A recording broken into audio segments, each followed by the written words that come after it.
키움을 만나면 반드시 성공한다. 반갑습니다. 키움TV의 김덕희입니다. 자, 오늘은 권리금 얼마가 적정한가라는 주제로 방송을 해보도록 하겠습니다. 많은 경기가 어려움이 있고 또 지금도 많은 미용실이 오픈하고 또 많은 미용실이 폐점을 하고 있습니다.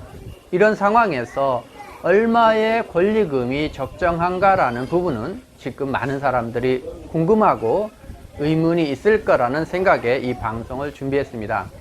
본격적으로 방송에 들어가기 전에 여러분께 부탁 말씀은 이 채널을 여러분이 좋아요, 구독, 또 많은 분들에게 공유를 해주시면 이 채널에 큰 힘이 됩니다. 제가 일전에 말씀드렸지만 이 채널을 키워서 정말 미용인들의 어떤 비전, 발전을 위해서 기여하고 싶은 부분이 있습니다. 그것이 뭐냐? 미용사법의 법적인 절차를 밟아서 여러분들이 미용인의 타 업종에 보호되는 권익을 받는 그런 업종으로 자리매김을 우리 스스로가 해야 되는 시점에 와 있습니다. 그래서 지금은 미용실 안에서의 경쟁도 있지만 다른 업종과의 어떤 업권 싸움도 동시에 진행되고 있습니다. 그래서 그런 부분 때문에 여러분들이 이 채널을 많은 분에게 공유해 주기를 거듭 부탁 말씀드립니다. 좋아요, 구독, 공유 부탁드리겠습니다. 자, 본론으로 들어가서 얼마의 권리금이 적정한가, 또 미용실을 인수받았을 때 여러분이 주의해야 될 점은 무엇인가 라는 부분을 연결해서 말씀을 드리도록 하겠습니다. 물론 파는 사람 입장에서는 많이 받고 싶고 사는 사람 입장에서는 적게 주고 싶은 것이 인지상정입니다. 특히 권리금이라는 부분은 최근에는 법적으로 어느 정도 보호받고 있습니다만은 그 금액이 정해져 있거나 어떤 것은 없습니다. 상권, 위치, 경제 여건에 따라서, 즉 시기에 따라서 천차만별로 차이가 나기 때문에 그렇습니다. 그러나 우리가 적정한 선은 있고 여러분이 가이드라인을 알고 계신다라고 하면 파는 사람 또 사는 사람 입장에서 서로가 기준점은 될 거라고 생각하기 때문에 오늘 이런 부분을 제시하고자 합니다. 첫 번째입니다. 첫 번째, 어떻게 권리금은 어느 정도가 적정한가? 보통 관례적으로 보면 3개월간의 매출을 권리금으로 본다라고 하면 큰 무리수는 없을 거다라는 거죠. 그래서 예를 들면 어느 매장이 매출이 예를 들면 3천만 원이라고 가정한다라고 하면 이 매장의 최대의 권리금은 3 곱하기 3, 9천만 원 정도가 되는 겁니다. 9천만 원 정도가. 그래서 이 선을 넘지 않도록 구매하시는 분은 하시고 파는 분들은 이 선에서 기준에서 적정하게 타협을 보셔야 됩니다. 특히 미용실이 살아있을 경우, 위치가 좋을 경우, 상승선을 탈 경우는 이 매출이 기준이 된다는 얘기입니다. 그러나 이것이 하향 곡선을 할 때는 3개월 하더라도, 즉 현재 3천을 하더라도 9천을 주게 되면 어려움이 있다는 것을 또 참고하셔야 됩니다. 그래서 기본적으로는 매장의 3개월 매출을 권리금으로 책정하면 보통은 그렇게 이루어지고 있고 무난하다라는 거죠. 자, 그 다음에 두 번째 조건은 뭐냐면 1년간 순수익입니다. 한 매장을 운영해서 1년간 순수익이에요. 아까 전자에 첫 번째 말씀드렸듯이 월 매출은 3천이 되는데 여기서 포인트는 뭐예요? 과도한 고정비, 과도한 임대료나 과도한 세금, 이런 비용 부분이 과도하게 많다라고 한다라고 하면, 매출은 많은데 수익 구조가 없다라고 한다라고 하면 또 어려움이 있기 때문에 연간 순수익에 대한 부분을 지불하는 것이 적정하다라는 거죠. 그러면 1번과 2번을 플러스해서 얘기하면 3개월의 수익, 1년의 순수익, 다시 3개월의 매출과 1년의 순수익이 거의 마저 떨어진다고 한다라고 하면 그런 부분을 죽으로도 매장을 인수받는 것은 한번 긍정적으로 검토해 볼 만하다라는 겁니다. 물론 지금 경기가 어렵기 때문에 이 과도한 책정은 삼가하시고 조금 내려받도록 여러분이 유념하셔야 됩니다.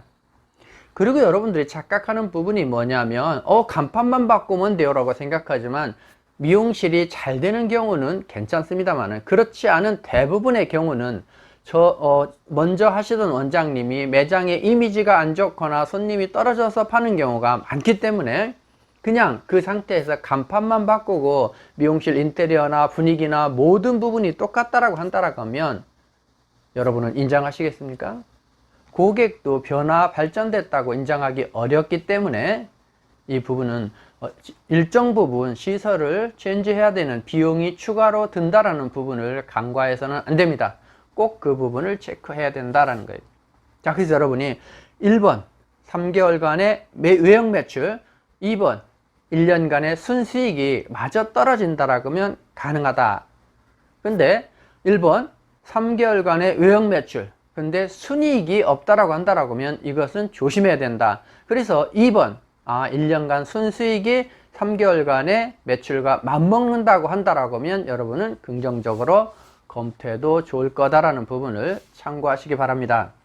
자, 그 다음에 여러분이 이렇게 해서 권리금을 주고 인수받았을 때 여러분이 조심해야 될 부분은 뭐냐면 지금 매장의 수준에서 매출이 계속 이루어질 거라는 생각은 금물입니다. 특히 그 원장님이 오랜 영업을 하셨거나 직원들이 안정됐거나 가족이 한 경우는 그 매장의 매출이 상당히 올라가 있는 경우가 있어요.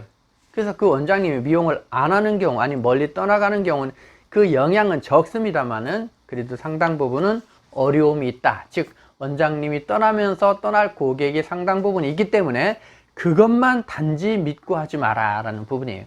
어떤 면에서는 그 원장님이 잘못한 부분이 있어서 그게 보일 경우 내가 잘할 수 있다라고 한다라고 하면 그게 나을 수도 있습니다. 자, 그 다음에 여러분이 인수받았을 경우에 그 직원들을 인수받는 경우가 있어요. 참 딜레마입니다. 안 받을 수도 없고 손님을 연결해야 되기 때문에 직원들을 가는데 내가 하고자 하는 문화, 하고자 하는 경영을 이어가지 못하고 그냥 가다 보니까 다시 침체되는 경우가 있어요. 그래서 그런 경우 여러분이 조심하셔야 되고, 그래서 직원들이 계속 있지도 않을 거고, 아니 있는다 하더라도 또 이런 어려움이 있고, 그래서 그 부분을 혁신할 내 사람으로 만드는 부분이 여러분이 꼭 체크 하셔야 된다.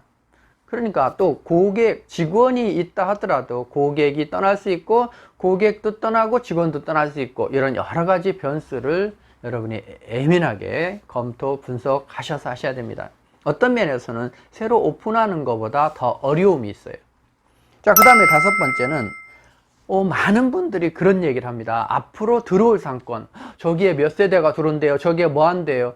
그 앞으로 들어오는 것은 여러분들 기회가 되고 희망이 되지만 반드시 들어오지도 않을 수도 있고, 아니면 그것이 시간이 걸릴 수 있고, 그 입점하는, 즉 들어오는 아파트 단지에 더 큰 미용실이 들어올 수 있기 때문에 단지 그것이 나한테 모두 플러스 된다는 희망으로만 얘기해서는 안 된다. 그래서 그런 것들을 유념하셔서 여러분이 적정한 권리금을 주고 과도하지 않은 임대료를 지불하면서 이것이 유지가 돼야 된다. 오늘 주제가 과연 권리금이 적정한가라는 부분이기 때문에 그 기준점을 가지고 최근에 어려운 경기에서 너무 과도한 권리금을 지불하지 않는 상태에서 여러분이 입점하기를 권해드립니다. 자, 오늘도 여러분이 미용 경영을 하는데 어떤 기준점이 되고 참고하시는 자료가 됐으면 좋겠습니다. 미용인 여러분의 성공과 발전을 기원합니다. 기음TV의 김덕희였습니다. 감사합니다.